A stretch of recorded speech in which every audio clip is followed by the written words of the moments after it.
বেলায়েতের গুরু গোসাই যারা যারা তরিকতের মানুষ, এরা বৃহস্পতিবারটা খুব মানে। আপনারা জানেন না বাবারা? এই বৃহস্পতিবারটা গুরুবার হিসাবে মানা হয়। এটা সনাতন ধর্মেও মানে, এটা ইসলাম ধর্মেও মানে।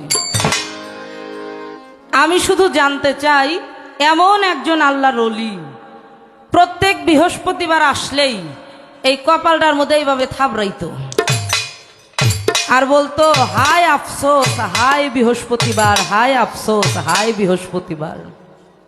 আমি জানতে চাই কেন এই হায় আফসোস, হায় বৃহস্পতিবার এটা বলে আফসোস করার কারণটা ছিল কি? সেই আল্লাহর ওলিটা ছিল কে? আর এই বৃহস্পতিবার কোন দিন থেকে গুরুবার হলো? অনেক দরবারে দেখলাম এই বৃহস্পতিবার শুধু নিরামিষ, কোনো মাছ মাংস ডিম চলে না।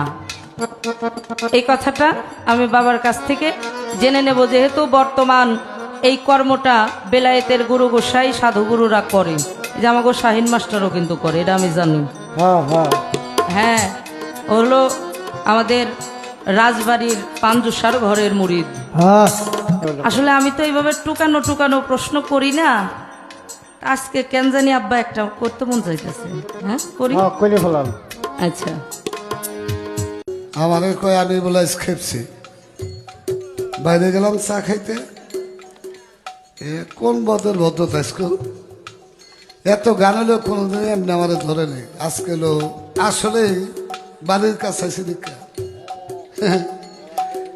আমি বলছিলাম আমি বাস্তববাদী বয়াতি, বাস্তববাদী বোঝো। আমি দেখে দেখে গান গাই। একজনের শোনা কথা আমি খুব কম করি। বাস্তববাদী বইতে বাস্তব কথাই জিজ্ঞেস করি। যেই ব্যক্তি চিৎকার করতো হাই বৃহস্পতিবার, হাই বৃহস্পতিবার, এর একটা কারণ ছিল।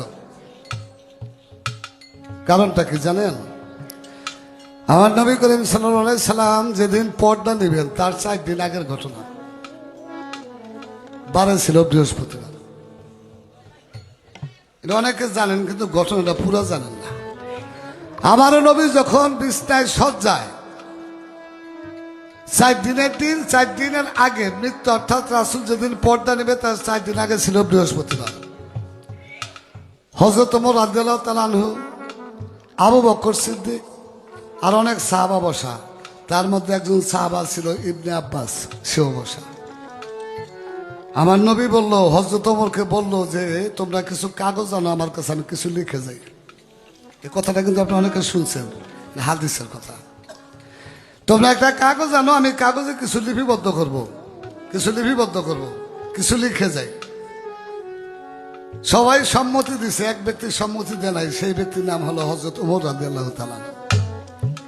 হযরত ওমর রাদিয়াল্লাহু তাআলা বলতেছে, মৃত্যুর সজ্জায় উনি অনেক কিছু কইতেছে, উল্টাপাল্টা বলতেছে, লেখার প্রয়োজন নাই। ইবনে আব্বাস ছিল পিছনে, সে চাইছিল রাসূল যেন কিছু লিখে দিয়ে যায়। সব সাহাবী চাইছিল, এটা খুব একটা মারাত্মক ঘটনা। সব সাহাবী চাইছিল নবী যদি কিছু লিখে দিয়ে যায়, ওই রাসূলের লেখা অনুযায়ী আমরা চলবো। কিন্তু যখন বলছে কিছু লিখে দিয়ে যাব, তোমরা একটু কাগজ কলম আনো, কাগজ আনো, কিন্তু কেউ দেয় নাই। ওই যে ওমর রাদিয়াল্লাহু তাআলা আনহু বলছে, মৃত্যু সজ্জায় শেষ সময় মানুষ অনেক কথাই কয়, লেখা দেয় নাই। যখন আমার রাসূল পর্দা নেওয়ার পর, যখন পর্দা নিলেন